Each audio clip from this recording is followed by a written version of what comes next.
Hello friend नमस्कार पीके Odisha job YouTube channel रे आपन को स्वागत। आज आम जानिबा AOC तरफ जो फायरमैन नियुक्ति गुडी को आसी अछि यार केते गुडी को वैकेंसी रहिछि और यार सैलरी केते कोन रहिबो एवं यार लास्ट डेट केबे रहिछि ए वीडियो माध्यम रे म आपन को फुल डिटेल्स रे कहि देबी। वीडियो को आपन जमार भी स्किप करंतु नाही। वीडियो को आरंभ करबा आगरु आपन को म कहि रखुछि जदि आपन आम चैनल को सब्सक्राइब कर नाहंती ताहाले आम चैनल को आपन सब्सक्राइब कर दियंतु एवं पाखरे थिबा बेल आइकन को प्रेस कर दियंतु या फल एमितिका जॉब रिलेटेड वीडियो नोटिफिकेशन सर्वप्रथम आपन पाई परिबे। चलंतु वीडियो को आरंभ करिबा। देखंतु फ्रेंड आर्मी ऑर्डिनेंस कॉर्प तरफ रे नियुक्ति आसी अछि। जॉब टाइप टी रहबो आपनकर गवर्नमेंट जॉब रहबो एवं देखंतु यार कैटेगरी AOC रहिछि। नेम ऑफ द पोस्ट रहिछि। देखंतु म एक पोस्ट केम पोस्ट गुडी रहिछि ता मध्ये म आपन कहि दउछि। ट्रेड्समैन मेड पई रहिछि वैकेंसी रहिछि एवं फायरमैन पद पई मध्ये वैकेंसी रहिछि। देखंतु यार एप्लीकेशन मोड कोन रहिछि देखंतु ऑनलाइन रहिछि याको आपन ऑनलाइन रे आवेदन करि परिबे। हो कैन अप्लाई देखंतु ऑल ओडिशा कैंडिडेट ओडिशा रा समस्त पिला याको आवेदन करि परिबे। यार जॉब पोस्टिंग टी रहइबो आपनकर ओडिशा रे जॉब पोस्टिंग टी रहिछि। देखंतु यार लास्ट डेट रहिछि 26/2/2023। जदि आपन ए जॉब टी को आवेदन करथांती ताले 26/2/2023 पूर्व ही ए जॉब टी को आपन आवेदन करि परिबे। यार जेंडर देखंतु बोथ मेल एंड फीमेल उभय पुरुष एवं महिला ए जॉब टी को आवेदन करि परिबे। नेक्स्ट जानबा यार केउ पोस्ट पई केते गुडी को पदवी वैकेंसी रहिछि। देखंतु फ्रेंड ट्रेड्समैन मेड पई रहिछि 1249 पोस्ट वैकेंसी रहिछि एवं फायरमैन पई 544 पोस्ट वैकेंसी रहिछि। देखंतु यार एलिजिबिलिटी क्राइटेरिया कोन सब रहिछि म आपन कहि दउछि। देखंतु फ्रेंड जदि आपन ट्रेड्समैन मेड पई जदि आपन आवेदन करचंती ताहाले आपन 10म पास करिथेबा आवश्यक। जदि आपन 10म पास करिथांती ताहाले ए जॉब टी को आपन आवेदन करि परिबे।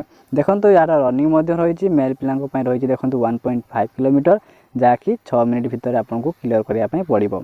देखंतु यार वेट मध्ये रहिछि 50 केजी वेट रहिछि। देखंतु फीमेल पिला मानको पई रहिछि 1.5 किलोमीटर जाकी 8 मिनिट 26 सेकंड भीतर याको क्लियर करिया पई पड़िबो।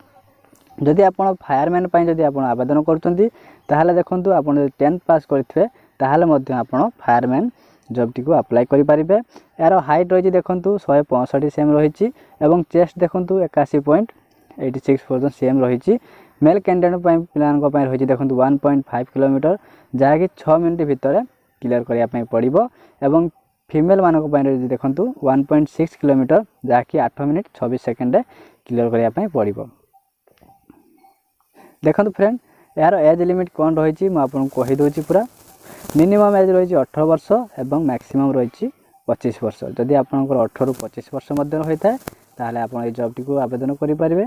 देखंतु यार अतिरिक्त एज रिलैक्सेशन मध्ये रहिछि जाकी देखंतु ओबीसी पिला मानको पई 3 वर्ष एज रिलैक्सेशन रहिछि।